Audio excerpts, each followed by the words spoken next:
Inflation is what you do to a balloon, right? Hello everyone, and welcome to our new video.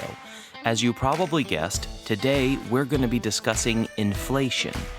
Inflation is the rate at which the general level of prices for goods and services is rising over time. In other words, it measures the decrease in the purchasing power of money over time. When inflation occurs, the same amount of money can buy fewer goods and services than it could before. There are several causes of inflation, including 1. Increase in demand.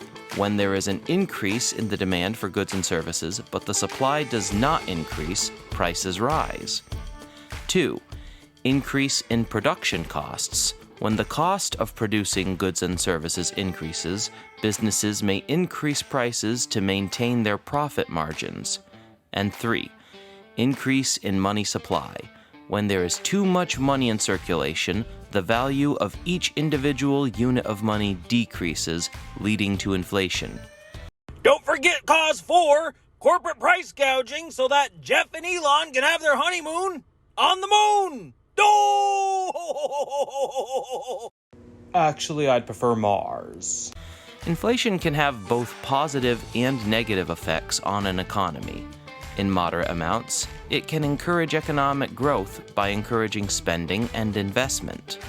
However, high levels of inflation can lead to economic instability as people lose faith in the value of money and may begin to hoard resources. In extreme cases, hyperinflation can occur, where prices rise at an extremely rapid rate, leading to a breakdown in the economy. My balloon! Let's say you live in a country where the inflation rate is currently 3% per year. If you have $100 in your bank account, that $100 will be worth less in a year's time because the general level of prices for goods and services will have risen by 3%. So, for example, if a gallon of milk costs $3 today, in a year's time, it might cost $3.09 due to the 3% increase in the inflation rate. One effect inflation has that may increase a person's wealth is that non-cash assets, such as stocks or real estate, will increase in value, which makes sense because if inflation means the purchasing power of a dollar has decreased, that means it will take more dollars to purchase stocks, real estate, and other assets. In this way, you may benefit from inflation by seeing an increase in the value of your assets. But keep in mind, if the inflation rate is too high, it can lead to economic instability and negatively impact everyone in the economy. Oh dear, I'll have to sell my third favorite private vacation island. What a bother. But what causes inflation? There are many factors that can lead or contribute to inflation. Let's explain how inflation can happen using a candy factory, because I have a massive sweet tooth. Ordinarily, this candy factory can produce 1 million boxes of candy for $1 million, or $1 per box. That $1 per box accounts for the wages and benefits of workers, electricity to keep the building running, material to make the candy such as sugar. They sell the candy for $1.50 per box and make a 50-cent profit on each box because companies need to make a profit. In our example, sugar is being imported from other countries. Now, let's say some of the countries that produce and sell the sugar are experiencing a terrible disease outbreak and have to shut down their sugar production. That means that there will be less sugar being produced worldwide.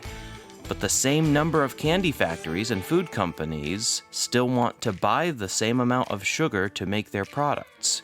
In other words, sugar supply has decreased, but sugar demand has stayed the same.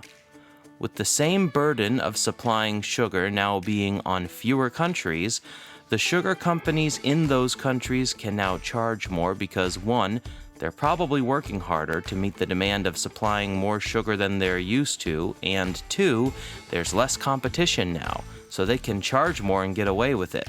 If the candy company wants to still make candy, they're gonna have to buy that sugar, even if it costs more than it used to. Let's add to the example and say that the candy factory employs mostly baby boomers. These workers are nearing or at retirement age. So they retire. The candy company has to find new, younger workers to replace them. However, turns out Millennial and Gen Z all want to become YouTubers and don't want to work in the candy factory that their dad worked in. It's time to grow up and get a job, son. We don't want to work in nasty candy factory. The candy factory is having trouble finding enough workers, so to attract more talent, they increase wages, hoping that this will attract more millennials from their mom's basement to come work for them. What the candy company will do to make up for the increased cost of sugar and the increased cost of labor is start charging $2 per box of candy that they sell. Your money now buys less candy per box than it used to. That's inflation. Well, I like my version better. Money isn't magic and I'm not a wizard.